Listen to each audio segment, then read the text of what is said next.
I'm here at the Del Mar show, and we're doing a story about, what is your name, young man? I'm Robert Summers.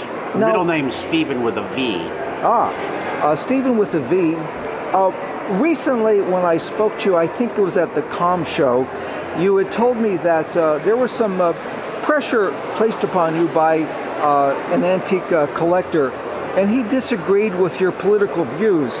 And at the time, it was jarring enough that you took your blog, which is called what's the Blue Heron Blast. The Blue Heron Blast, which you've been doing for how many years now?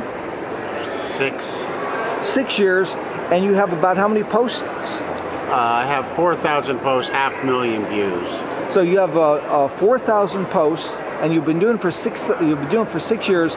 And that one complaint about your political views was enough for you to take it off. And then you had an epiphany.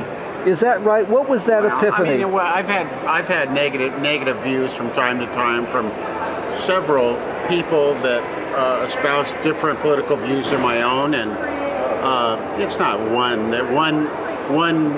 negative comment from a very major client of mine felt that I needed more balance, and that he refused to do any more business with me. That you should be more fair and balanced. Right. Was that right? Yeah. And my point to him was, well, I hate losing your business, but does this mean we can't be friends? And I never heard back from him. And when I got that I didn't care about losing the business.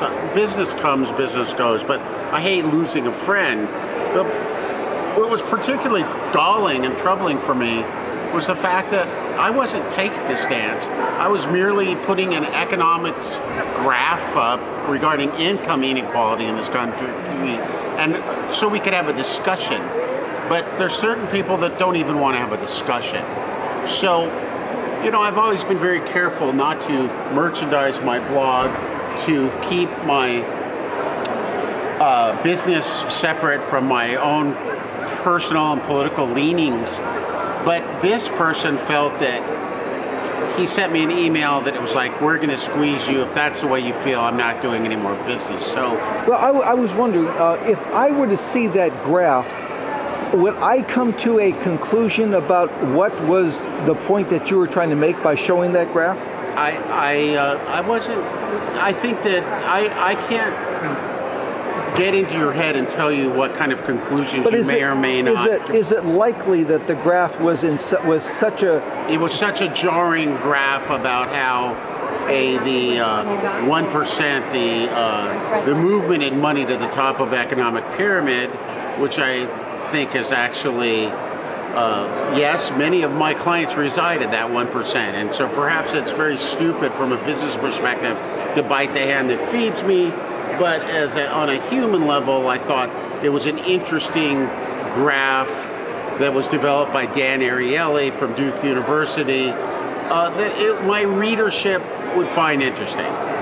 And so you made your site available only on an invitation basis. Private. I turned my blog private for a short period. And there was a problem with doing that. Doesn't Google have a limit that you can only have so many? Yeah, I wasn't aware of that till Google sent me a letter and said you can only have 100 private readers.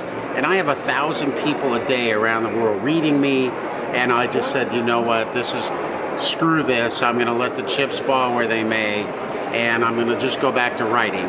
So, and I don't write for everybody else, I write for me. So when you did that, when you made it public, what were the technical steps that you took to take your blog, which had been temporarily private?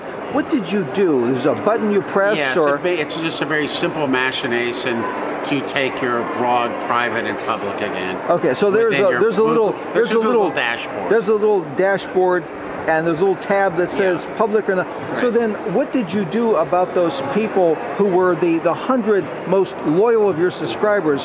What did you do about those people? Did you send them an email to say that it's now available to everyone? Well, it's interesting. Before the blog took off, I was actually running 2,000 to 4,000 readers a day.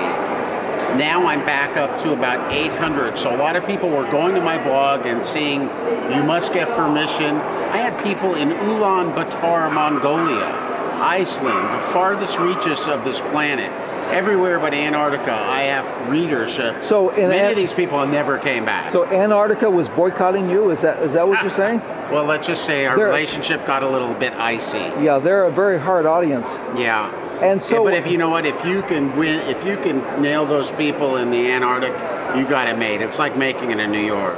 And so now that you're back on the air, have you had any emails asking you about the circumstances? Why were you off, and why are you back on? You know what? I had extremely people with political views extremely divergent and on the opposite wave of the spectrum from my own, being a centrist moderate, who said I had extreme right-wing Republicans said that if I went off the air, they would never do business before because they felt that I provided a good, rational starting point for discussion, and they didn't want to see me pushed around. So although the liberals, I was hated to see me go, I was very, very happy and pleased that many of my conservative readers were equally adamant that they didn't want to see me pushed around and kowtow. Yes, but how do they feel about what you did? That you did bend, you knuckled under. Don't recall anyone calling me a sellout, if that's what you're asking me. They were very, very loving and accepting. Well, what did your wife say? I know that sometimes she gets a little moody. What's your wife's name? My wife is named Leslie. Now, what did Leslie say about this? I know she's a woman with very strong opinions. Leslie said, honey, whatever you say, dear, I'm going to back you up.